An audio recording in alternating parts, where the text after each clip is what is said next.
Is Kagurabachi's latest arc the best arc in the series? Yo! Yes, everybody, we are back for some more Kagurabachi content, ladies and gentlemen. And just like the question I asked to y'all, I am wondering, is the Sword Bearer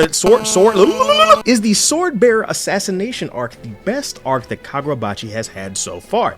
Now, a lot of you know that I was hyping up this series for hours and hours and hours upon end. While I did say it was a little bit generic, I knew that there was some legitimate gas in the tank with this series. I want people to pay attention to it. And now that I've seen how big it's gotten, obviously none of this is thanks to myself, but just seeing how many eyes are on this series and how protective Shoyūsha is over it and the content surrounding it, I would not be surprised if we get an anime announcement in like the next 8 months. I'm just saying, I'm just saying. But it makes my heart happy. I love it. But as we've had this journey with Kagurabachi, we've seen some highs, we've seen some lows, we have some criticisms that I myself, as well as many other content creators, have thrown the series' way. Me personally, my biggest criticism is that the main cast revolves too heavily around Chihiro. I want some of that shine elsewhere. And that's where I think that the Sword Bearer Assassination arc really hits its stride with the character of Samura. This is Samura's arc, top to bottom, front to back, and I absolutely dig it. Now, some people aren't necessarily fans of that, so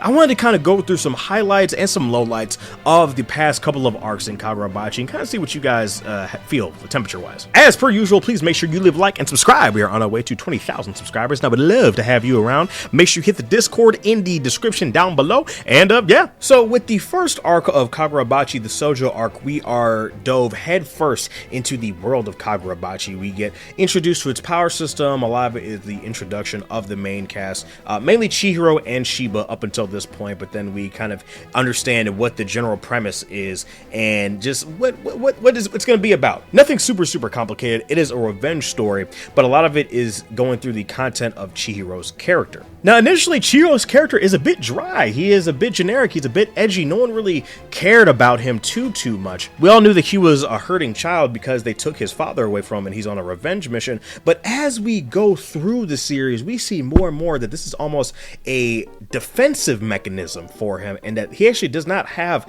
that hatred in his heart like that. While yes, when he is cornered, he has this more edgy, aggressive persona, such as when he fought Hirohiko for the first time in the movie theater, and he had all the Kuro and Nishiki surrounding his body, like black suit Spider-Man, and he told him, like, I'm going to hell, now tell me what you want. But when it comes to people that he cares about and people that he's emphatic for, that's not what he does.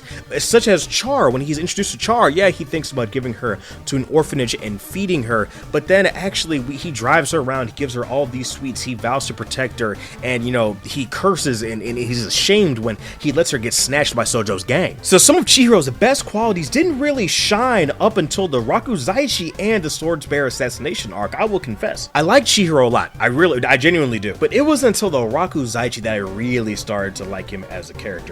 Now, obviously, the strength of the series, the choreography as well as the art is fantastic. It's been fantastic from day one. But hot take, I really do not like the old faces in the show. The manga. I really don't like the old faces in the manga. They're just a bit too blocky and they just look so bland and uninteresting. I genuinely don't like it. I do like the new style. The Dorito chin, I'll keep it. It's fine. I like how it looks. It don't matter to me. But with the Sojo arc, you have the antagonist being Sojo himself, and I think that he is a fantastic antagonist for a first arc. You have his design, which is simple, but it immediately tells you a lot about him. His greasy hair, the sunken in eyes. He looks like a psychopath and he acts like it, but he's also extremely intelligent and cunning. He's also a scientist, so he's not too one-dimensional, but I do like what they did with him. And interestingly enough, you have the antagonist kind of leveling up along our main character as well. When the anti-Cloud Gouger squad fights Sojo, you have Sojo actually leveling up along with Chihiro and deepening his understanding of the blade. By the way, a true realm buffed Cloud Gouger was probably terrifying. Like, Suzaku has a very small timer for Tobimune, right? Can you imagine Cloud Gouger without like the 10-second window that you have between spamming the maze? Oh, dude, it was probably just pure offensive, just a juggernaut, man. Woo!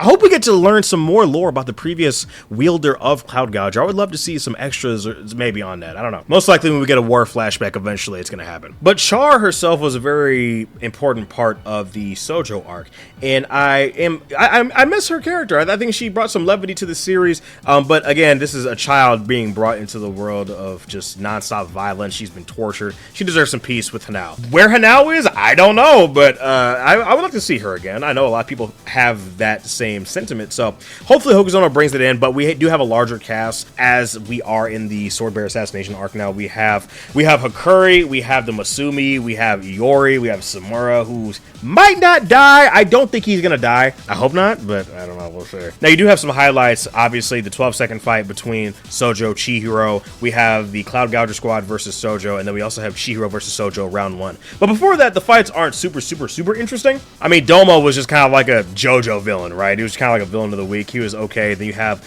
the one Yakuza member who can make you see your own trauma, who, by the way, yet again, Sojo looks very similar to the Swordmaster, so I wouldn't be surprised if he was a sibling or anything of that, because if you look in the flashback, you can see a bunch of flowers. They look like the Malediction's flowers, so maybe people theorize that Sojo was from that island. I don't think so. My running theory is that it's Chihiro's mother, because you have that Chekhov's gun, that DNA test that the Kamunabi ran on him. Obviously, we know that he's Kunishige's son. He looks exactly like him from when he was a kid. He looks like a clone of his dad, right? But we know nothing of Chihiro's mother, so that's my running theory. But anyway, there's some good stuff in the Sojo arc, but was it necessarily the best? I don't know. I can't say. Like, I like the show, I like the series, but best out of the three, I don't know, chat. I can't say it. I can't say that. I can't. So as we go into the Rakuzaichi arc, we have some more personal stakes, right? We have the character of Hakuri, who a lot of people bonded to very fast. And I enjoy Hakuri,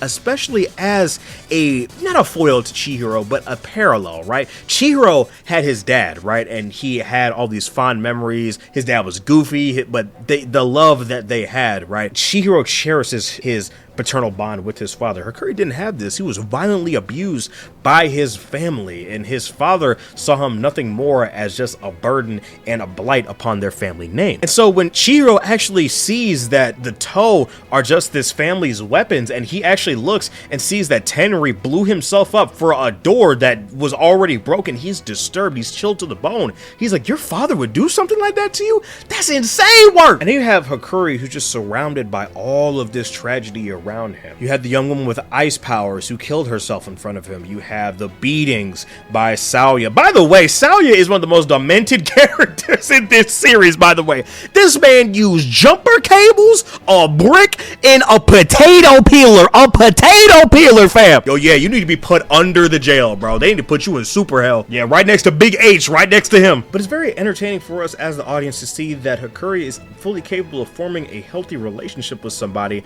like Chihiro. And he even bonds with Hanao as well as Char. And it's funny because when you see Hakuri playing with Hanao and Char, it's almost like he's kind of like a child. He didn't really have, a childhood like that. So when he has the opportunity to indulge in something and frolic, he's going to take that opportunity. But then seeing Hakuri come into his own a little bit and realize his own self-worth, that was really cool to me. And standing up and saying, I'm not going to take these beatings anymore. You're not going to keep doing this to me. That panel where Hakuri rises his head up and he has the mask of the founder of the family.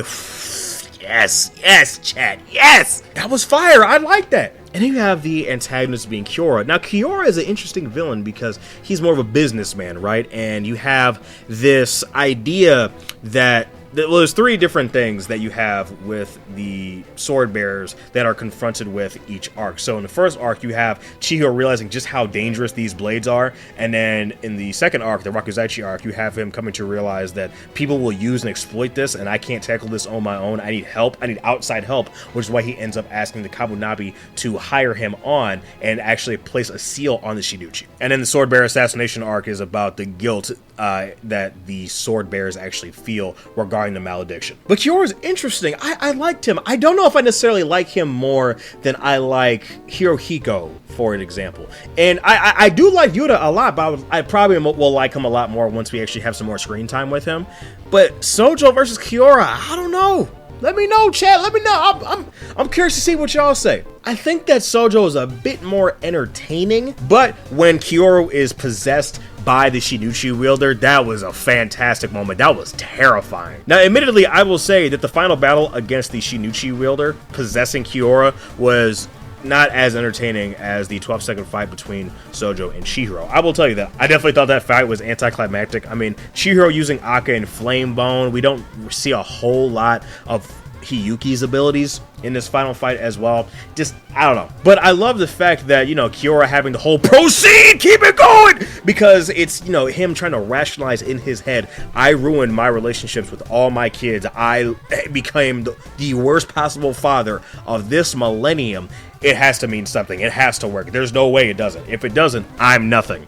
I like that. I do like that. So then we go on to the Sword Bearer Assassination Arc. And with the Sword Bearer Assassination Arc, you have a couple different things at play. You have Hirohiko kind of trying to ruin the image of the Sword Bearers, as well as, you know, trying to get into Chihiro's head, right? He has Chihiro kill these Yakuza thugs in the middle of a play, and you have Chihiro looking like a villain, turning towards the crowd. People are terrified. People are losing their minds. He just decapitated like 3 dudes. And while Chihiro says, I'm not like you at all, like you people are just evil and awful, he eventually comes to the conclusion that we know is fundamentally incorrect, that I'm going to hell just like you. The best thing I can do is protect those I can protect and take you with me. There's been so much that's happened in the manga since then, but I'm still, like, mentally, I'm still here, y'all. This is an absolutely fantastic moment. I love the raid on the temple, by the way. The raid on the temple, you have this ticking time bomb with these people trying to assassinate Samura, or so we think, and then you actually have the reveal that Samura actually was the one who was the traitor this entire time. That was a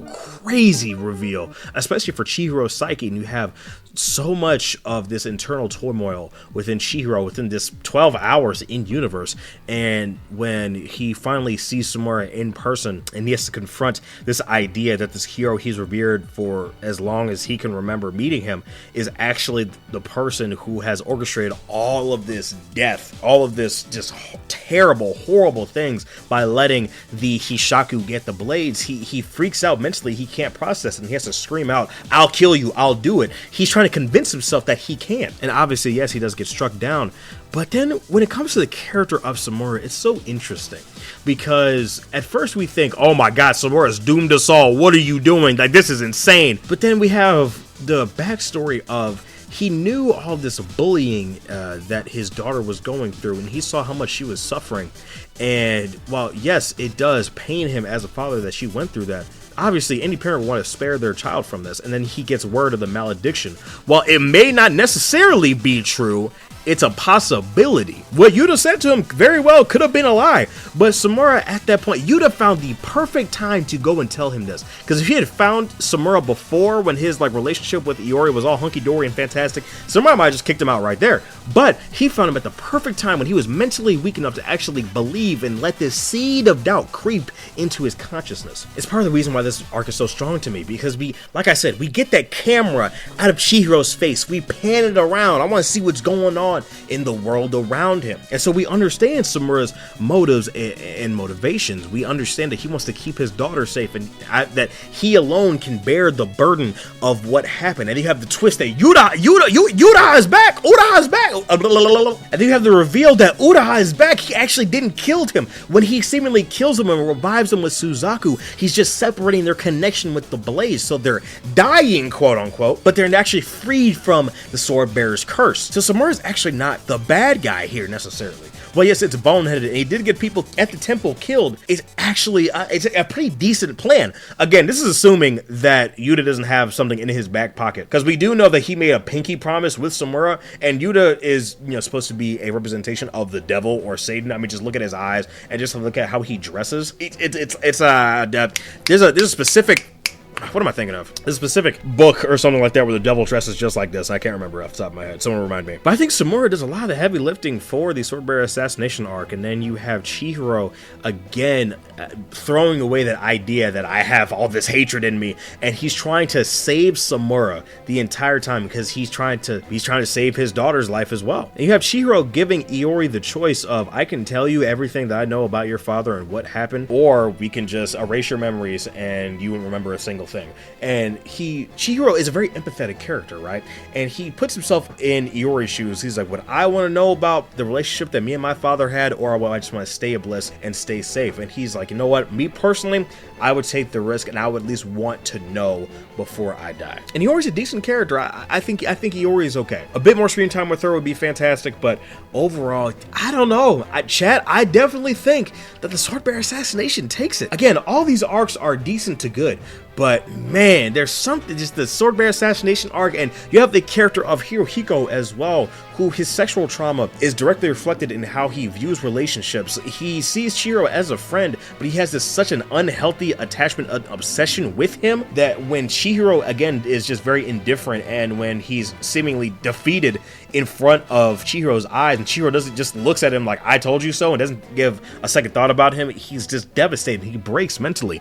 By the way, when Hirohiko comes back, he is going to be an issue. I don't know how unhinged he's gonna be, but it's I don't want to say he would probably kidnap somebody that's close to Chihiro and torture them and kill them or something like that, but I could definitely see it. I really would not like a character to get fridged, though. I hope we're kind of past that, but I could definitely see Hirohiko doing something just to make sure he has Chihiro's attention 100%, right? But those are just generally my thoughts regarding the 3 arcs of Kagurabachi. I do think they all have something good to entertaining all about them, but the Sword Bearer Assassination arc, I absolutely love, and you have all of these fantastic fights in them. I want to see more characters other than Chihiro fight. So let me know down in the comments below what you guys think, man. It's me, your boy Daffy. Thank you guys so much for joining me on this video. Please make sure you leave a like and subscribe, and I will see you in the next video. Y'all make sure you take care of yourselves and have a damn good one. Peace.